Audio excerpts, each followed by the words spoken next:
Hi guys! Okay, our topic for today is all about special power of attorney o yung tinatawag nating SPA. Okay, ano nga ba yung SPA at saan karaniwan tong ginagamit? Okay.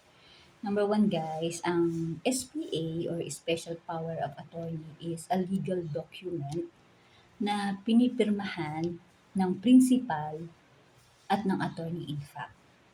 Yung principal sa Special Power of Attorney is siya yung mag-a-assign ng task, transactions doon sa attorney in fact. Okay? So, yung attorney in fact naman is a person. Okay?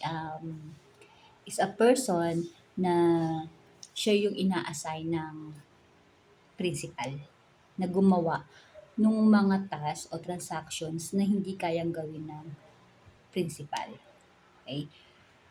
So, pangkaraniwan ang gumagamit siyempre ng special power of attorney is yung sa housing loans. So, yung mga real estate industries. Okay, yung mga nag-a-avail ng housing loans sa Pag-ibig Fund, sa bangko, at sa other financing institution. So, yun.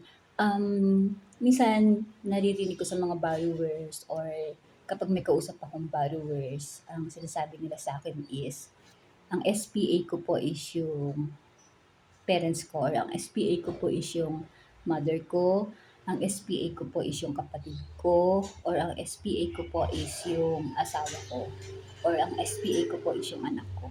So, ganun yung mga naririnig ko. Wala namang problema doon kasi syempre Pilipino tayo eh. Pero sabi ko nga, ang SPA is a legal document. Okay? So, legal document siya. So, yung attorney in fact is a person. So, siguro dapat yung sabihin natin is yung attorney in fact ko po ay yung kapatid ko, yung attorney in fact ko po ay yung anak ko, 'di ba? So, it makes sense po ba? Pero syempre nga Pilipino tayo, so nagkakaintindihan naman tayo kung pag sinabi niya na ang SPA ko po ay si ganito. Okay, pero mas maganda siguro kung gagamitin natin yung tamang terms. Okay, guys. So, minsan kasi yung attorney in fact is a bit misleading kasi baka akala nila is lawyer siya, di ba? Not necessarily na lawyer yung attorney in fact. Um, Ibig lang sabihin sa special power of attorney, pagka mag-a-assign yung principal, syempre dapat yung pinagkakatiwalaan niya, hindi yung kung sino-sino lang, 'di ba? Especially sa mga housing loans, as much as possible dapat kamag-anak, 'di ba? Yung i-assign mong attorney in fact. Okay?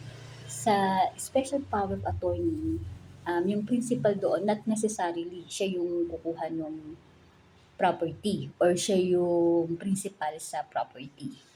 Sabi ko nga, ang special power of attorney, yung principal kung sino yung mag-a-assign, kung sino yung hindi available sa mga transaction. Halimbawa, nasa ibang bansa, ganyan, or nasa malayong probinsya, ganyan.